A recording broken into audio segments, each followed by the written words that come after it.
I'm Jason. I'm Alex. And we are The Gay Press. So we're going to take a little bit of a break from the awards fodder that we tend to talk about and talk about a movie that is absolutely never ever going to win any awards. Never. We are watching Stephen Knight's Serenity, starring Anne Hathaway and also Matthew McConaughey and Diane Lane and Demon Hunsu.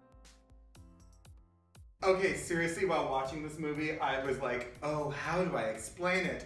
This movie is about Matthew McConaughey. He plays a man named Baker Dill Forgot. who wants to hunt a big tuna.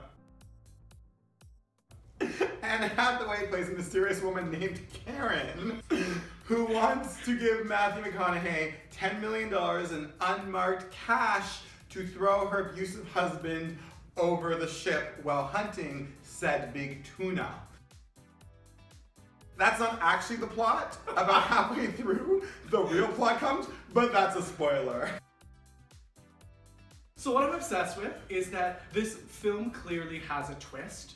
And for the first 30 minutes, you're praying for a twist. The stakes are, is Matthew McConaughey going to catch a big tuna? I am obsessed with this plot twist because it is so damn weird. It's so odd. I literally had to was on the edge of my seat, not because I was excited, but because I couldn't believe that a feature film that went through levels of production and top talent were like, wow.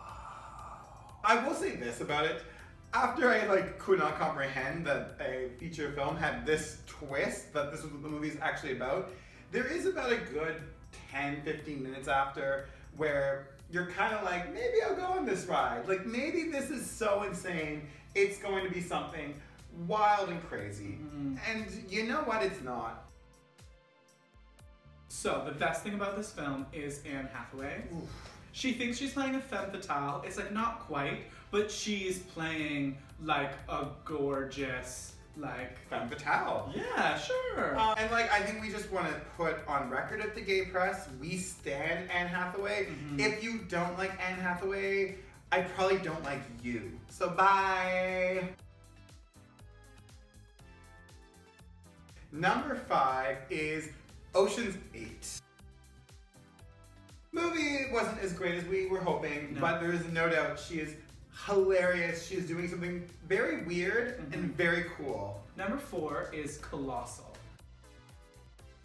This wasn't a huge movie, but it's very cool, very weird, and she gives it her all, you know? What's number 3, Alex? I dreamed a dream in time gone by. That's right. She's got consumption. It's Les Mis. Number 2 is a throwback to the rom-com days. Devil Wears Prada. I think that there are so many people who are so good in this film that she gets overshadowed, but she is The anchor. yeah, she absolutely is. Number 1 is Rachel getting married. And she's incredible, she's insufferable, she's amazing. And it's one of those moments where it came out and you really didn't know she could do this. You know what I mean? She'd never done anything like that and you were like, oh my god, I love you. Actually, one of my favorite performances of anyone of the last 15 years. I don't particularly love Matthew McConaughey, but this movie features so much of his amazing chiseled chest in wet white shirts. Usually when the light hits my crevasse, I'm like, oh god, get it away.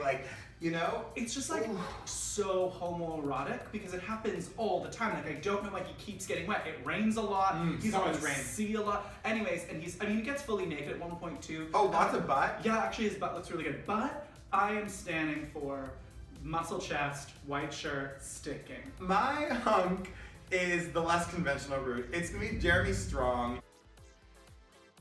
He plays this nervous little sweet pea with his little glasses and a briefcase and you have no idea who the hell he is. He spends about 45 minutes just running around and saying oh shucks, Baker Dill, Baker Dill. This will not get nominated for any awards.